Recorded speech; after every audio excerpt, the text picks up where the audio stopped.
Hi friends, welcome. Masters of the universe இப்போ Amazon பிரைமில் தமிழ் டப்பிங்கில் இருக்க Hollywood fantasy action drama movie இந்த வாரம் ஜனநாயகன் மட்டும்தான் ரிலீஸ் ஆயிருக்கு. வேறு எதுவும் படம் இல்லாததுனால நான் ரேண்டமாக சர்ச் பண்ணுறப்ப இந்த படம் பார்க்கலாம் அப்படிங்கிற மாதிரி தோணுச்சு. அதுக்கு காரணம், நான் சின்ன பிள்ளையாக இருக்கிறப்ப இருந்த சூப்பர் ஹீரோஸில் ஹீமேனும் ஒருத்தர். கார்ட்டூன் சீரியலாக ரிலீஸ் பண்ணிட்டு இருந்தாங்க. ஹீமேனை இப்போ லைவ் ஆக்ஷன் மூவியாக கன்வெர்ட் பண்ணியிருக்கப்ப தேட்டர்லேயே பார்க்கணும்னு நினச்சேன். பட் இப்போ தான் என்னால் பார்க்க முடிஞ்சிச்சு. இந்த படத்தோட ஸ்டோரி என்ன, இந்த படம் எப்படி இருந்துச்சு அப்படிங்கிறத பார்க்குறதுக்கு முன்னாடி நான் எப்போது ரெக்வஸ்ட் பண்ணுற மாரி என்னோட வீடியோஸ் பாருங்கள். பிடிச்சிருந்தா லைக் பண்ணுங்கள், கமெண்ட் பண்ணுங்கள், ஷேர் பண்ணுங்கள். அப்படியே என்னோட சேனலை சப்ஸ்கிரைப் பண்ணுங்கள். இந்த படத்தோட ஸ்டோரி ஒரு ஃபேண்டசி வேர்ல்டில் நடக்கிற மாதிரி காட்டுறாங்க. எட்டர்னியா அப்படிங்கிற ஒரு கிரகம் இருக்குது. அந்த கிரகத்தில் ஒரு சக்தி வாய்ந்த வாள் இருக்குது. அந்த வாளை அரசர் ஒருத்தர் பாதுகாத்துட்டு வர்றாரு. அவரோட பையன் தான் ஹீரோ, சின்ன பையனாக இருக்காரு. சடனாக அந்த கிரகத்தை வில்லனான ஸ்கெல்டர் அட்டாக் பண்ணுறாரு. எதுக்குன்னா அந்த வாள் அடையிறதுக்காக.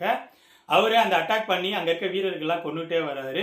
ஃபைனலாக அரசனையும் அரசியையும் சிறைப்பிடிச்சிடுறாரு. பட் ஹீரோ அந்த வாளோட சின்ன பையனா அந்த கிரகத்தை விட்டு பூமிக்கு அனுப்பி வைக்கப்படுறாரு. பூமிக்கு வரப்ப ஹீரோ ஒரு இடத்துலையும் வாள் வேற ஒரு இடத்துலையும் போய் விழுந்துருது. சின்ன பையனா இருக்க ஹீரோ கண்டினியூஸாக அந்த வாளை தேடிக்கிட்டே இருக்காரு, ஸ்டெப் பை ஸ்டெப்பாக. பட் பெரிய பையனாக ஆன பிறகும் அவரால் அந்த வாளை கண்டுபிடிக்க முடியல. ஒரு கட்டத்தில் அவர் அந்த வாளை கண்டுபிடிச்சிடுறாரு. ஹீரோ இருக்கிற இடமும் வில்லனுக்கு தெரிய வருது.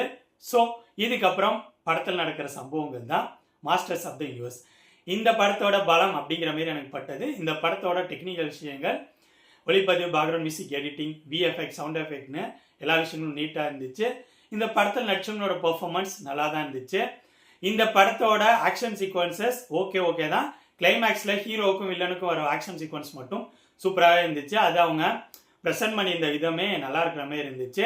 இந்த படத்தோட பிரச்சனைகள்னு சொன்னால், இந்த படத்தோட ஸ்டோரி அவுட்லைன் அப்புறம் ஸ்க்ரீன் பிளே. இந்த ஸ்டோரி அவுட்லைன் நம்ம பார்த்து பழகின பழைய ஸ்டோரி அவுட்லைன். சரி, ஸ்க்ரீன் பிளேயில் ஏதாவது புதுசாக பண்ணியிருக்காங்களா அப்படிங்கிற மாதிரி பார்த்தா, ஸ்க்ரீன் பிளே ரொம்ப ப்ரெடிக்ட் பண்ணுற மோடில் போகுது. ஒரு சீன் ஸ்டார்ட் ஆகிறப்ப அந்த சீன் இங்கே தான் முடியும் அப்படிங்கிற மாரி நம்மளால் ஈஸியாகவே யூகிக்க முடியுது. படத்தோட ஸ்டார்டிங்லேருந்து எண்டு வரைக்கும் இப்படி தான் இருக்குது.